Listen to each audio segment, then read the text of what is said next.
Welcome to Healthcare in Hawaii. I'm your host, Josh Green, Senator from the Big Island, ER Doc, and in some cases, the Director of the Hawaii IPA. Today, I'm really lucky to have two guests. We have Victoria Page and Glenn Hayashida, both from the National Kidney Foundation of Hawaii. I brought these guests today to us because I wanted to speak more candidly about a problem that is really widespread in our state, and that's kidney disease. So without further ado, let me introduce Victoria and Glenn. How are you guys? Hi. Thanks for having us on. Thanks for coming on. Now, you guys are the experts, and this is your show today. A lot of our viewers watch the program because they've wanted to hear what's going on as far as systems in the state of Hawaii. We've had Beth Giesting on, directors at JABSOM. We've had HMSA vice presidents, all those type of people that look at the system part of Hawaii and healthcare. But you guys have expertise in a specific area, which is kidney disease. So why don't you just start, if you can, by telling us a little bit about what the National Kidney Foundation of Hawaii does. What's it comprised of? Well, right now we have an office here on Oahu, and we have actually staff on Maui and an office in Maui, and we have staff on the Big Island. When we first started the National Kidney Foundation, there really were only 3 of us in the office, and all we could do at that point in time is really do general screenings, trying to raise awareness, at the same time identify maybe the early signs of kidney disease. Yes. And over time, though, the problem has gotten so large that back in when I first started, it was number of people on dialysis were less than 1,000, and today there's over 3,000. Wow. And since then, we've been able to identify people with chronic kidney disease. And we estimate there's about 156,000 people with different stages of kidney disease. And so that's just a lot of people, and it's impossible to really go out to all the communities and then to screen every single person. And so back in 2005, we were able to work with the laboratories, the clinical laboratories, and have an estimated formula, basically, whenever they take a routine blood test, and have their kidney functioning calculated for them. So at least that's a general screening to say, you know what, is there a problem that you need to investigate, or is everything okay? And that's really led us to looking at system approach to identifying kidney disease. And now we're really looking at, once we're identifying them, how do we treat them at these various stages? Let me pop you pause there, because you said so many things that are so Yeah. important. So right off the bat, someone might say, why focus on kidney disease? But I think you gave part of that answer already. 156,000 people in our small state. We only have about 1.4 million people, so that sounds like more than 10% of us have some level of kidney disease. Could you, for our viewers, I'm a doc, could you break it down just a little bit? When you say kidney disease, what do you mean? Tell about the stages a little bit. Basically, the stages are broken down by something called the GFR. I guess that's the easiest way of and it really depends on how based on how well your kidneys are functioning. And so at various stages, 1 through 5, 1 is being the early stages of kidney disease, and 5 meaning your kidneys have failed to a point where you either need dialysis to remain alive, or you need a kidney transplant. Right. And so back in when I first started, there was really no way of identifying different stages. There was either your kidneys failed, or your kidneys are on the verge of failing, and that was it. And that was the most frustrating and most challenging part about anything to do with prevention, because if you were on the verge of failing or failing, then where's the opportunity to really look at keeping your kidneys functioning and healthy? Right. And there wasn't any opportunity to do that. And so today, with the various stages, which was identified back in 2002, but because of the National Kidney Foundation, we were able to put that into place, first state in the U.S. Yes. to put this system in place. that it's automatically calculated for your doctor and for you. So when you see it on your laboratory test lab sheet, you'll see if your kidneys are functioning well, there's no value there. If your kidneys are actually functioning at stage 3, that's when you start seeing a value. And that's where you and your doctor really need to work together to say, what's going on? Let's look at this closer. Yeah. And That's a huge benefit that you've provided, I have to tell you, because even when I was in medical school and residency, we had to do the very complex calculation for a person's GFR. And I'll tell you, renal disease was always one of the more analytical and more challenging diseases to treat. And I remember late nights calculating the GFR with a pen and paper and just thinking, oh my goodness, I hope I have this right. But now to be able to quickly access someone's GFR and to have a very firm grasp on whether they're in trouble, that's the ER doc in me, or whether they're just in need of education, it's a big change. Now why don't you tell us a little bit about what, Victoria, what's an average day for the National Kidney Foundation in Hawaii? You guys have this huge challenge in front of you. Right. And I know we're going to get into in the course of this hour the many programs that you've taken up and the challenges you've taken up, but what's it like at the office and what kind of outreach do people experience from the Kidney Foundation? Okay, so the Kidney Foundation, we're actually celebrating 25 years of Wow. Being out in the community and serving the state of Hawaii. And we've been really fortunate to do so. And like Glenn was talking about, it's been quite the evolution. You know, we started out with providing a lot of support directly out to the patients. Right. So that was our main focus. And then with this evolution through GFR, then we've been able to expand our programs a lot out into the areas of prevention. So now we do a variety of different comprehensive screening programs. Yes. It's very helpful to individuals, especially for those that don't have much access to care. Let me interrupt you there. I think that's one of the nicest things that you've talked about and what people get to see. Right now, one of the themes that we've had on our program is people's access to care, right? And that's not just whether you have insurance or not. It's just also, can you find a primary care provider and a nurse or a doctor to take care of you? Is there access to lab? Because you have to have lab services now here. And all these challenges, I mean, they're really profound. So when you guys roll into town and you're able to do these things, I've volunteered once or twice, and it's really impressive to see, a person can show up, they get a very comprehensive intake questionnaire, pretty much a history that gives all the answers about what they could or have risks for, and then they get their blood glucose, they get their blood pressure, they actually get their blood drawn in some cases. That's incredible. I mean, that's a service that is actually much more than a comprehensive doctor's visit. Could you tell us about some of those sessions? Where have you been having them? We actually try to roll that out throughout the whole entire state. We provide services on Maui and the Big Island, and we do a lot of programs out on Oahu. We try to really reach out and provide services in areas where we know that the patients don't necessarily have as much access to care. Right. And so we do those screenings to help with the identification. But what we really pride ourselves on is understanding that even though we've identified them, we want to make sure that we support them after we've done something, because Right. we don't want to just tell someone, well, you might be at risk. Good luck. Yeah, right. We really try to do a large degree of follow-up. So we have a lot of education programs for those at the earlier stages. And then we also have programs for individuals we happen to find at the later stages, provide them some degrees of support as well. Does that mean when you find someone with stage 1 or 2 or 3 renal failure or renal disease, that you then refer them to a nephrologist? How does it usually go?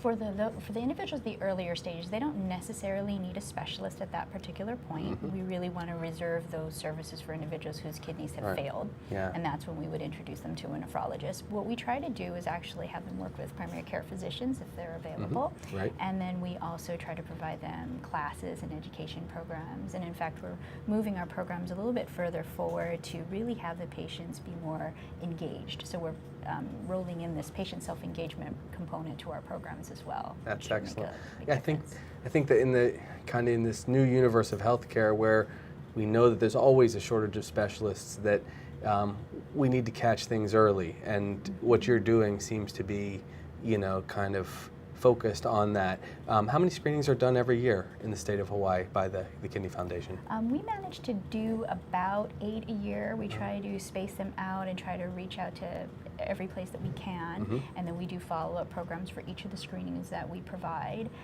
And then through that, we also try to connect our patients up with other individuals that might be going through these, the treatment and that sort of thing, to provide them support if they are facing kidney failure. Okay, and there's no cost to people, if I understand correctly, right? No, there is no cost. Not You know, we tried, those 8 screenings represent anywhere from 800 to about 1,000 people. Right. So, Yeah, and to catch people early on, I assume that you have discovered, well, I know, many people with some measure of kidney disease, right?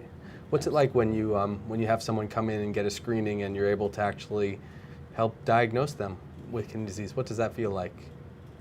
That's the best part, because then we always feel like there's something we're able to do. Right. You know, when you started out our introduction, we were talking about how we represent a different portion of the population, and really we come from that patient perspective. That's how we try to enter into what it is we're doing, and that's where we started a lot of our outreach. It's directly to the community.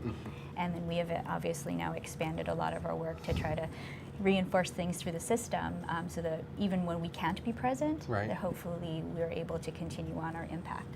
Okay, why don't, before we go to our first break, why don't you tell us the ways people can contact you if they have questions or concerns about their kidneys or their family's kidneys? What's the... Well, the general number is 593-1515. That's the office phone number for the main office. Right.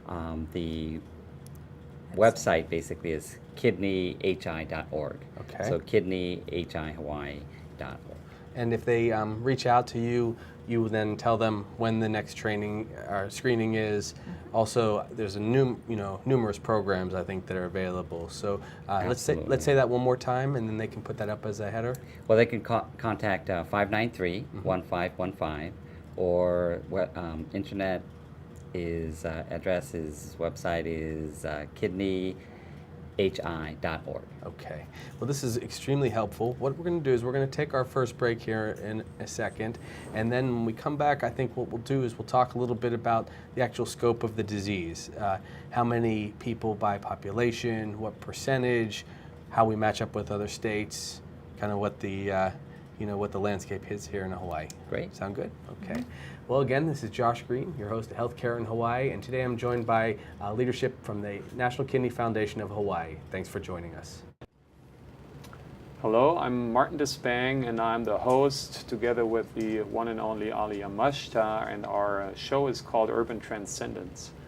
And Urban Transcendence is about identifying where we have a unique situation of a vibrant city in one of the most beautiful natural environments. So how these two can coincide, sometimes conflict, how they could find reciprocity in the 21st century is what we're excited about. And we're planning on bringing in a diverse body of guests, both from the arts and the science and the established and the wise and the emerging generation.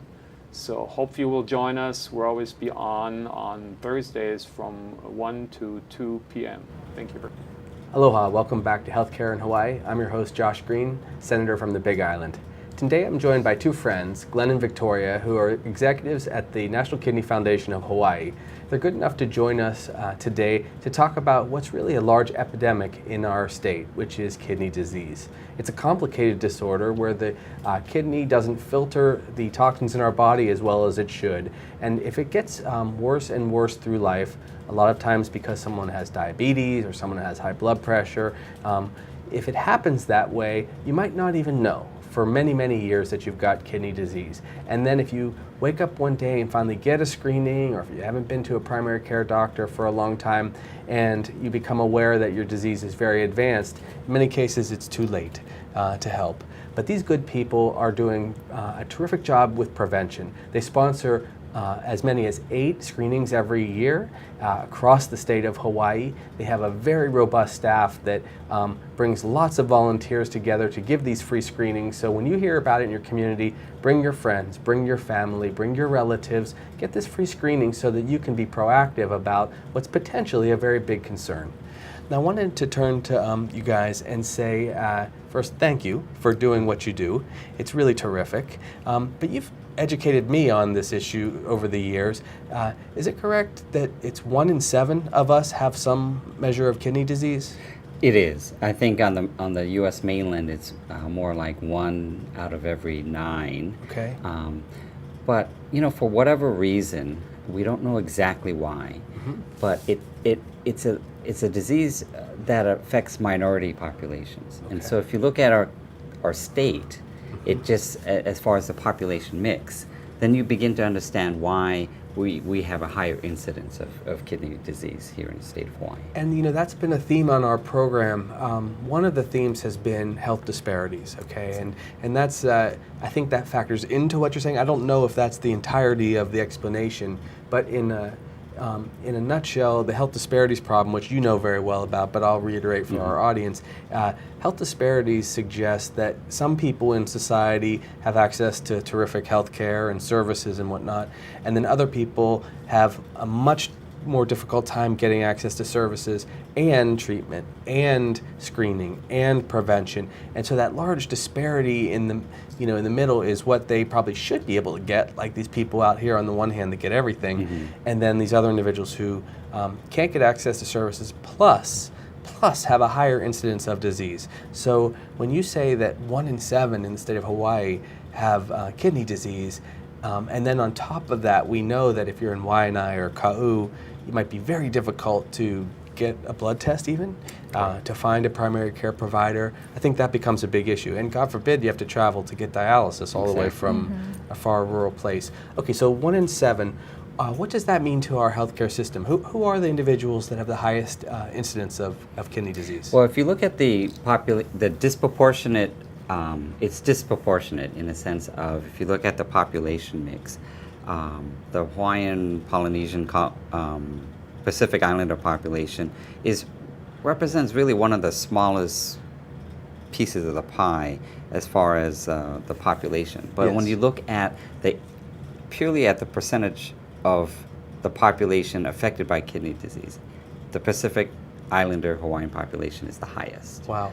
And then it comes down to like the Filipino population. The Japanese is a high number, but it's relatively proportional to the size, the population mix of the state. Okay.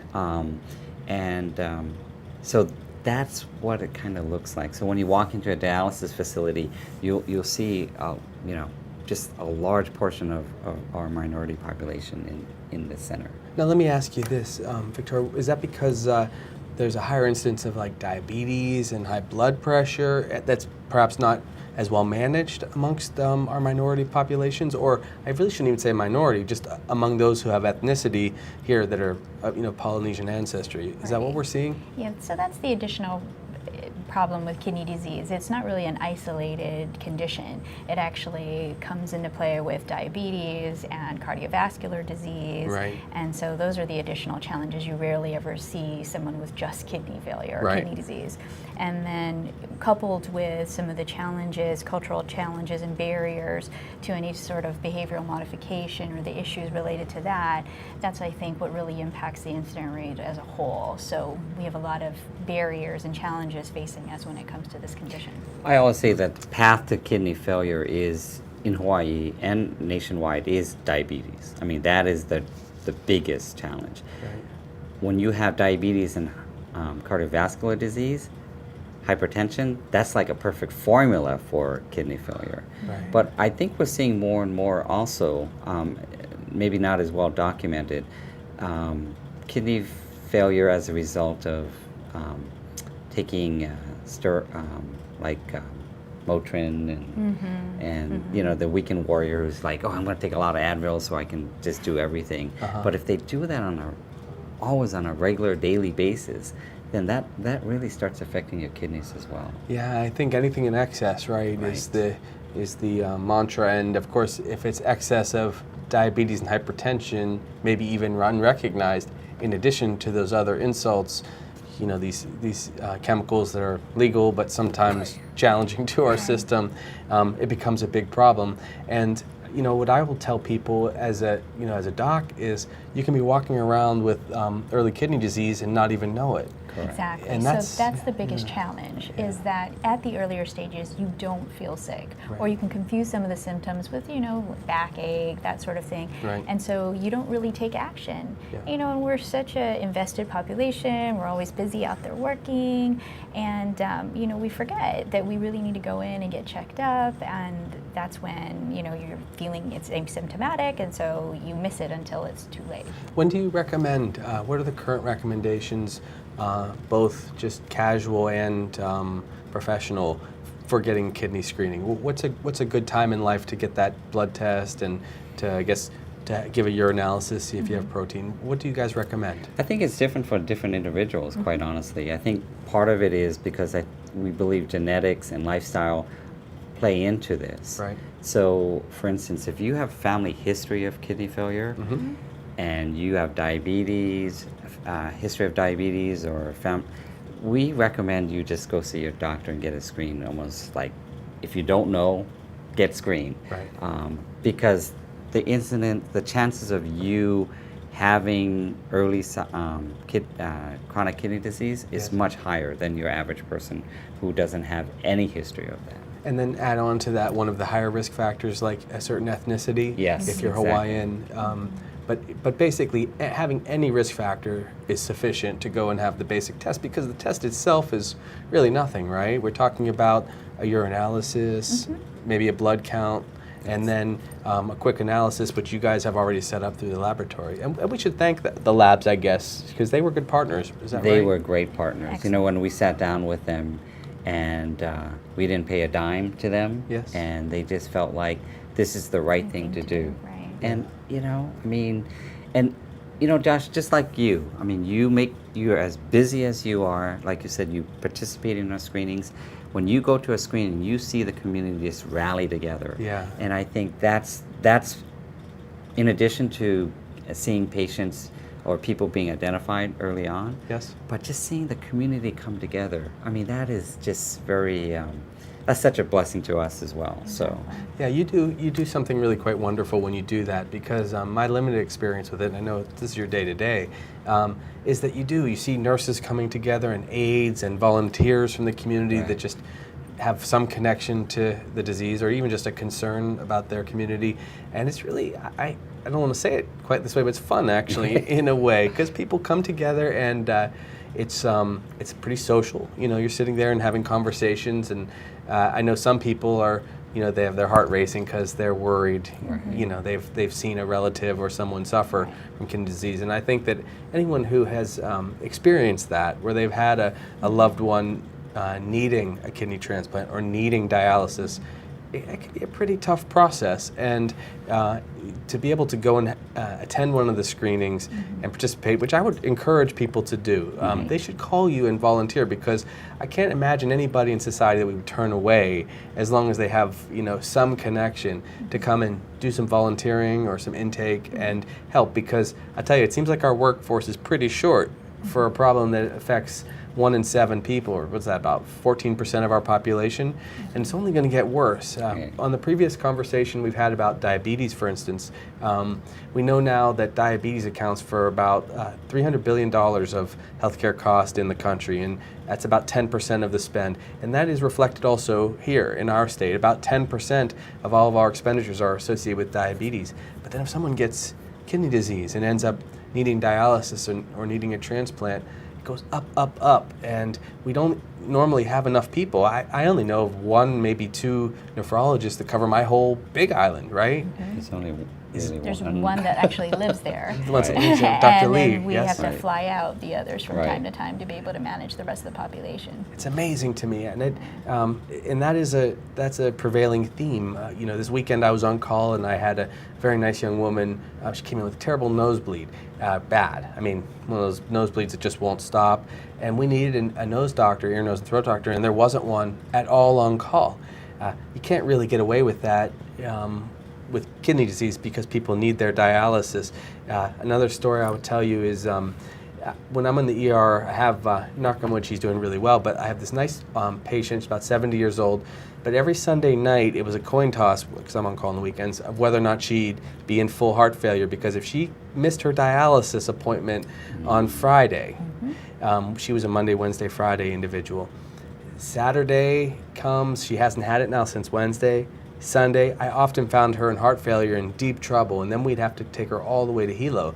2-hour drive to get services, very scary, almost died many times without that access to dialysis. And so life can be in the balance if we don't have services, and what you're trying to do is prevent people, right, from getting to that point. Which underscores your, plea to the community to come out to the screenings, because there's more you can do earlier on. It can be a little bit scary, but it's very important to go out there and understand where you're at, because there's more options available to you earlier on, rather than once your kidneys have failed, then you really are stuck in that cycle. So it's very important to find out as soon as possible. Right, so if you're in your 20s or 30s, we should be able to tell, do I have high blood pressure? Do I have early diabetes? Do I have actual diabetes? I'm now seeing some teenagers with diabetes from obesity and other problems. Do I have these risk factors to kind of start checking? Because there's certain things that we can do, right? Kind of healthy. Maybe we'll talk about that in our next 15 minutes. Okay. Some of the early things to do just in general that are healthy for our bodies to prevent ourselves from getting there. But yes, if you can check these things, I know it's scary for people to find out, oh gosh, I have high blood pressure, I have to go on medicines. But in my experience, actually, most of the time, we don't have to put people on medicines as long as we could say, hey, it's time to start exercising, it's time to lose that 20 pounds, time to be careful about your sodium intake or other chemicals that could be toxic, like Glenn suggested earlier, to the kidneys. And then even some other risk factors, like let's be candid, it's a tricky world out there for young people. Some of the young people are doing a lot of steroids for sports. There, of course, are certain drugs that none of us should be taking, but they affect our kidneys. Certainly smoking, right? Correct. We know that we got to tell people not to smoke because people say, why? Smoking isn't in my lungs. I hear that a lot in the ER, and I say, yes, it's your lungs, but it's your blood vessels. And if you damage your blood vessels, you don't just damage the blood vessels to your heart, you damage the blood vessels to your abdomen and to your kidneys. And when those blood vessels go, those renal arteries go, circulation doesn't match up with your kidneys. Next thing you know, decreased circulation, more damage, decreased filtration, then you end up in that cycle heading towards kidney failure, right? Exactly. So we need to be on people about smoking if we can, and high blood pressure. Yeah. Absolutely. Okay. Well, I think this is a good time. We've been together about a half hour. Let's take another 1-minute break, and we'll come back and talk about prevention. Great. All right. Thanks again. This is Josh Green, Healthcare in Hawaii. Today I'm joined by experts on kidney disease from the National Kidney Foundation of Hawaii. Thanks for joining us. Hi, my name is Dr. Rafi. Every week, I'm right here at Think Tank Hawaii, 3 p.m. on Mondays. My show is Boards' Bio Briefings. What do we do here? Well, we watch sperm swim, we see if they catch anybody, we check out the latest biosimilars, the kind that, what was his name, the guy with the bicycle? I guess we forgot his name, but he was taking EPO. And other human growth factors. We'll be talking about human growth factors. You want to know where to get some? Maybe I'll tell. Anyway, you can catch me, as I said, every week right here, Monday, 3 p.m., Think Tank Hawaii, Dr. Rafi. You can also find me on Twitter, BioInfo Medical. Or you can catch me on Facebook, Dr. Rafael Boritzer. I'll be happy to converse with you. Aloha. Aloha. Welcome back to Healthcare in Hawaii. I'm your host, Josh Green from the Big Island, where I work on the weekends as an ER doc and then as a state senator. Today I'm joined by Glenn and Victoria, who are executives over at the Hawaii Kidney Foundation, or I should say the National Kidney Foundation of Hawaii. In our first half hour, we've been able to speak and kind of look at the scope of the problem. 1 in 7 people have some form of kidney disease, which is really scary if you look at our access to healthcare challenges that we have. If you end up in end-stage renal failure and end up on dialysis, oftentimes it's difficult to have a local dialysis treatment center. Some people in the neighbor islands have to travel great distances. Their goal at the Kidney Foundation is to find you before that happens, to provide prevention, to provide screening, to do many things. But it's been interesting to me over the past few years as I've worked with these good people. They work on kidney disease, yes, but they also have a lot of other programs there that are meant to address certain other parts of the healthcare system. When I first heard this from them, I was confused. I thought, just do kidney disease, right? Why are you doing all these other programs? And then it began to dawn on me. As we spoke in the last 15-minute segment, a lot of things contribute to kidney disease.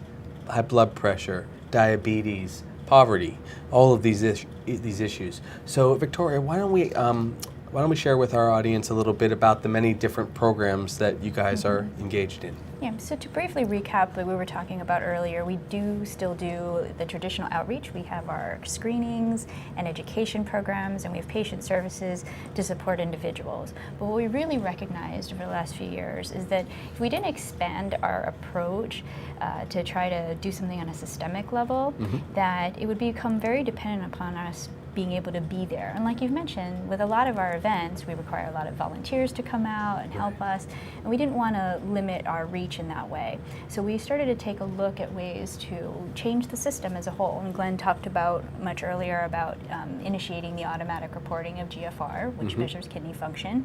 So now patients can go into physician offices and find out what stage they are at for kidney disease. But what we needed to do as well, not only in terms of identifying this population, but we needed to really do something around providing a degree of support. Obviously, we provide classes, but with the way primary care is today and the struggles they're having, we've had to really look at ways for us to be able to support that environment. And so we also provide programs where we actually go into primary care physician offices. Right. You're familiar with this because we work with your team as well. Right.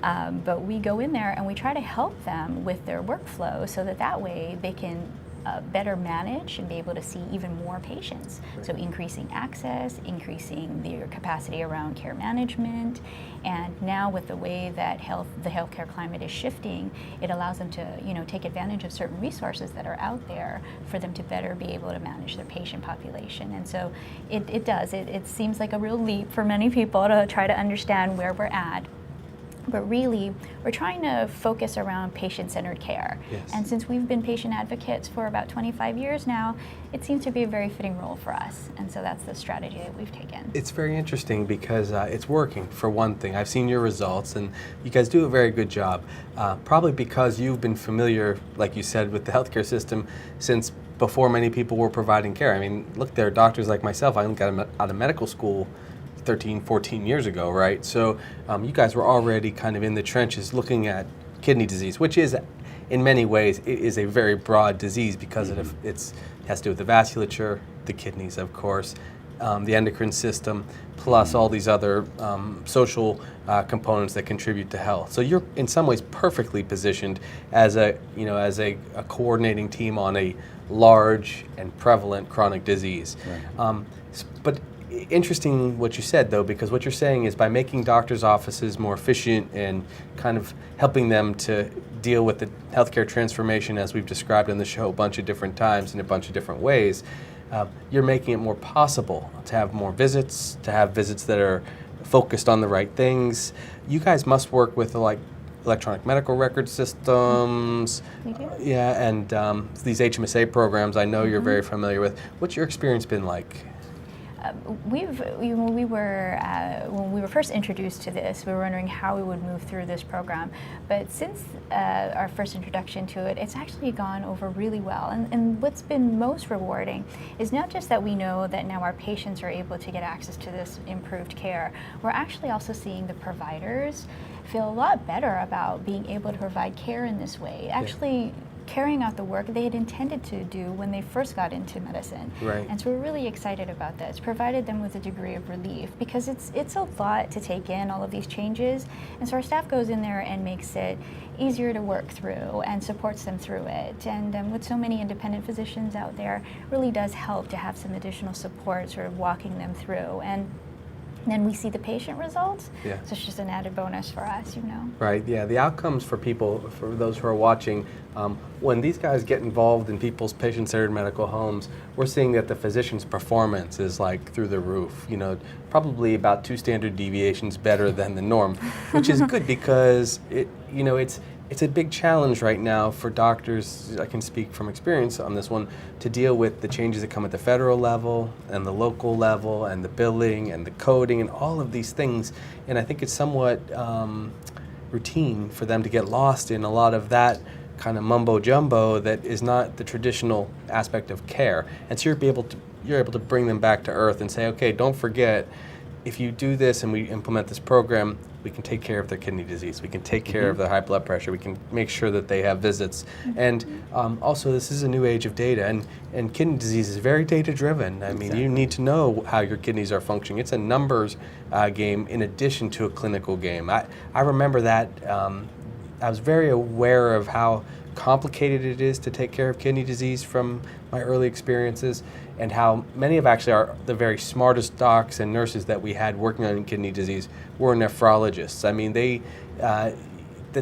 best of the best often went into nephrology because it was complicated, but we don't have the luxury necessarily of having a kidney doctor for all of our people, especially now that we know kidney disease starts early and then becomes a big problem later in life. So what you're doing is going to really focus people's attention better. I'm pleased by this.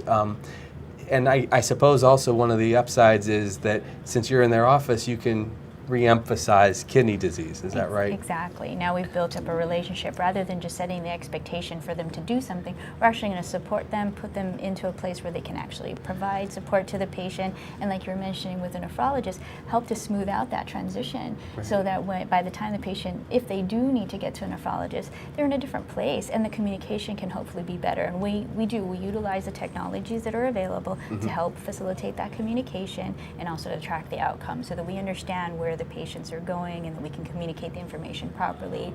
So it's been interesting to be involved in that area, but really rewarding. So we're really grateful for the opportunity to be able to work in this way. Now tell me this, just to give people the big picture on this. Glenn said, okay, 1 in 7 of our people have some kidney disease. How many nephrologists do we have in the state? Just over 20, I think. Wow. Just over 20, and they're And a taking care of handful. like 3,000 something patients. And if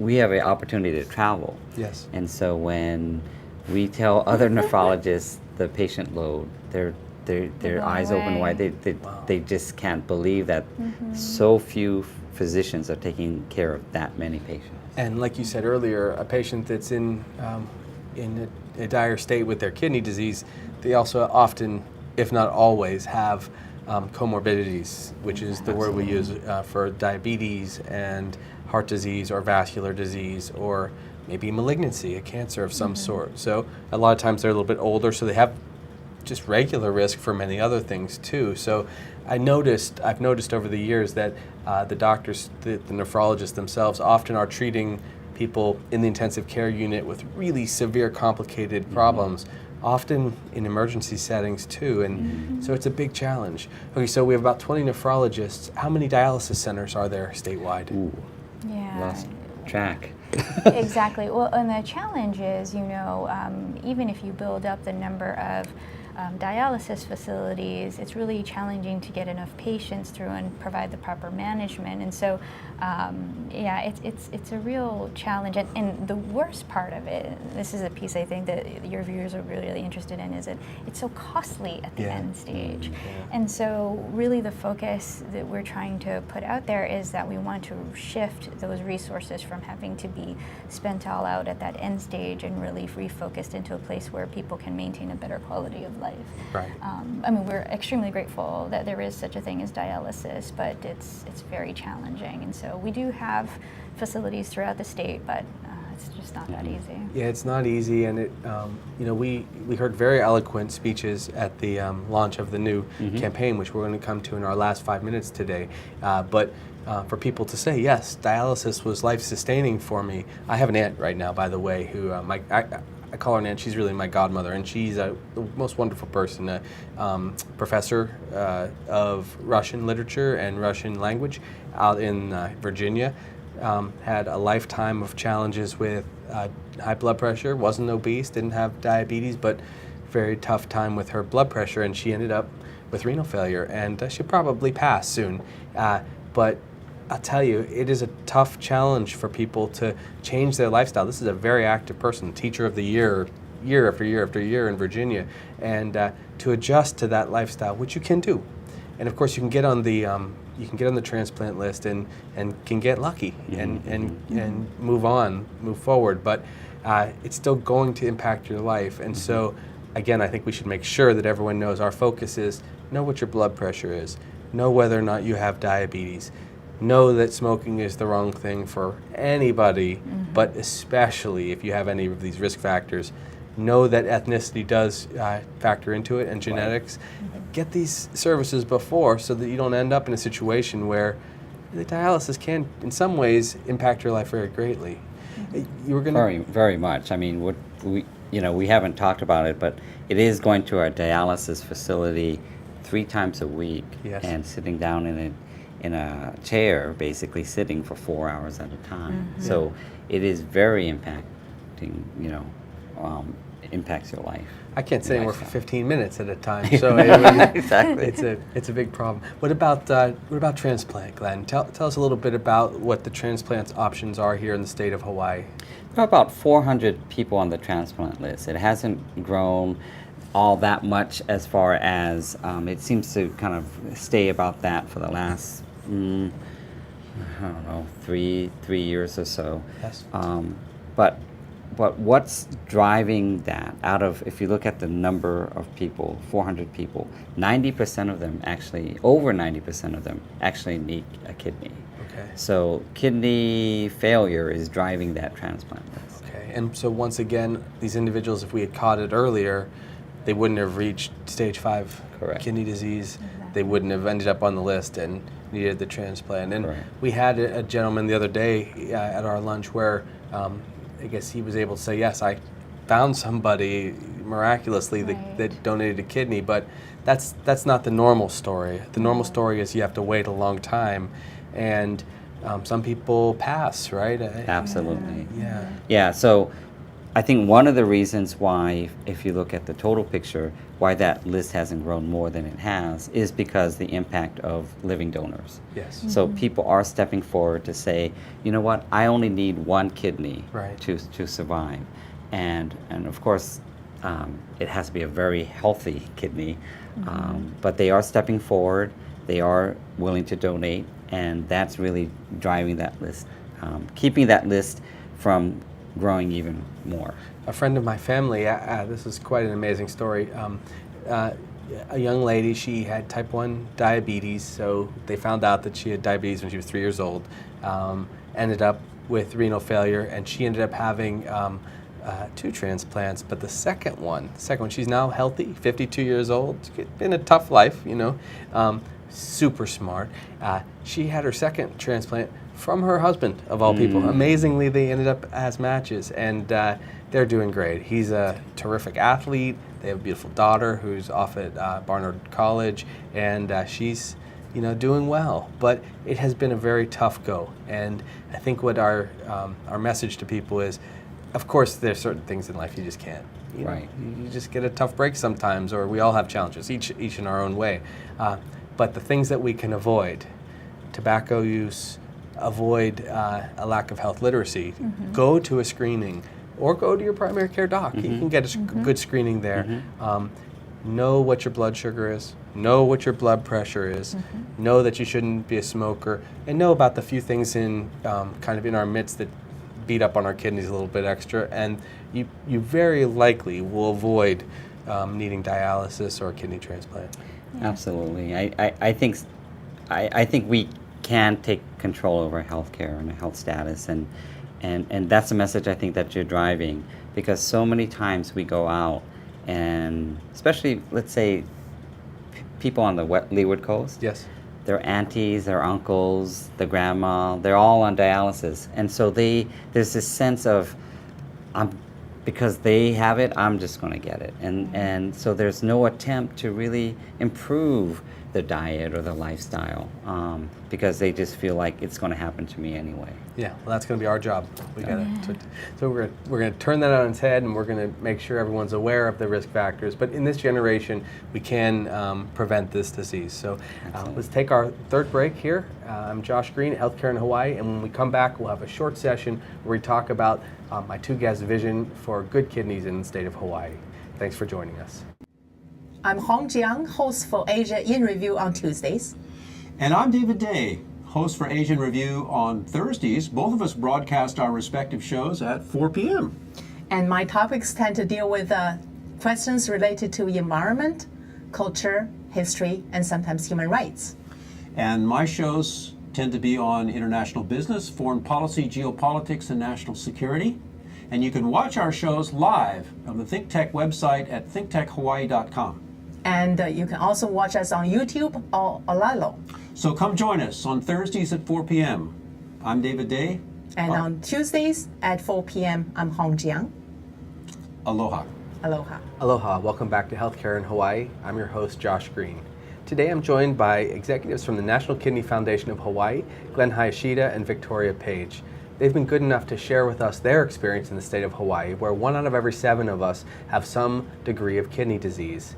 It's become a major problem in our society, one could say an epidemic, and there are several thousand individuals that have actually needed to go onto dialysis. This is a big change from 25 years ago when these good people started on this challenge in the state of Hawaii.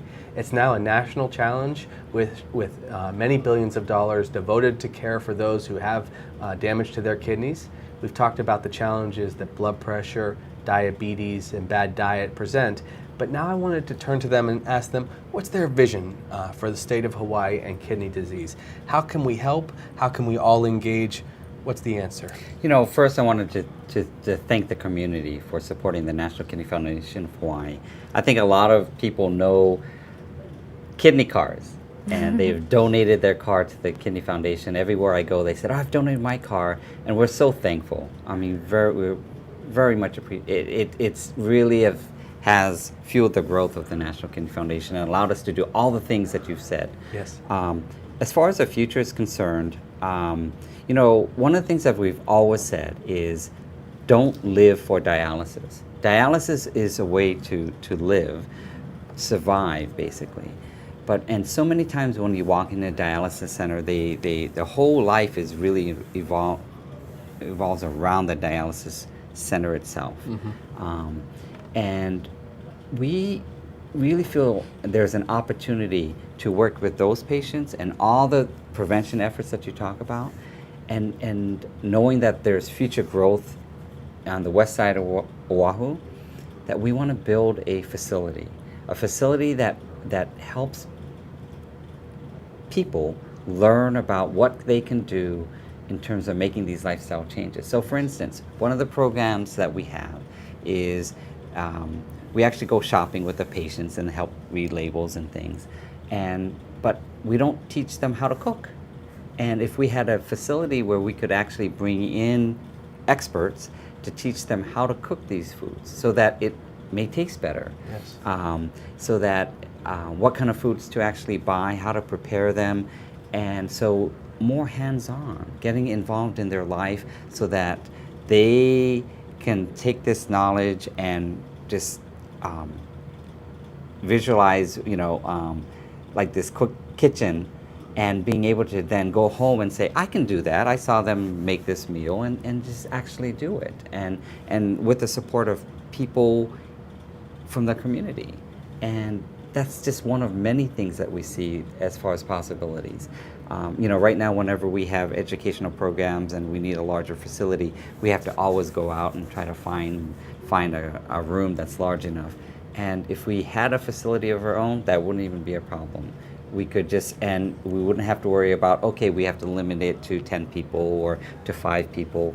And so we're looking at trying to construct a building that will not only serve as an office, as a primary headquarters, but really serve as the primary center for dialysis patients and patients with CKD, chronic kidney disease, Right. to really affect their lives, and in a positive way. Right. So, I think the focus will be on wellness. Yeah, and exactly. the other piece of this is it'll be a place also where we can invite partners to come and participate and provide services as well, so that the community can take advantage of the other services that are provided by our partners. So Right. we're hoping to do that also. like your screenings. You said yourself, oh, it just feels good to be part of something. Yes. And so if we had a facility like that and bring the community and rally them around food or lifestyle, fitness, I think it'll just expand that goodness that you felt to other professions and other areas. Well, it goes without saying that the scope of the problem warrants such an investment in the state of Hawaii. So what I would encourage people out there to do is to reach out to you, to support it, not just financially, but with your professional expertise. Find ways to communicate through social media, to get people to the website for the National Kidney Foundation of Hawaii.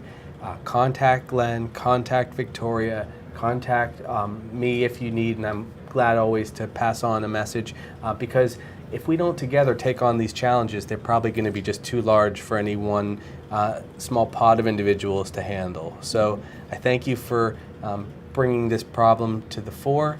Thank you for your advocacy. It makes a big difference in many people's lives. And going forward, as we see their capital campaign proceed and the continued growth, and this is a very significant growth organization because of the need, I think we're going to see better and better opportunities for those out there who are suffering for chronic kidney disease. So thanks for joining us today. Thank you for thank having you. us. I appreciate it so much. Thank you so much. You bet. That's it for our show today. I'm Josh Green, Healthcare in Hawaii. Thank you for joining us. We'll be back in 3 weeks after I've gone on my family vacation. I need to give a little time to my kids and wife, I'm told, which is definitely correct. And we're going to come back with more topics that bring to bear the challenges of healthcare in our state. But today we talked about chronic kidney disease and all the expertise that the National Kidney Foundation of Hawaii brings to the problem. Very proud to have them here in our midst. Thanks for joining us.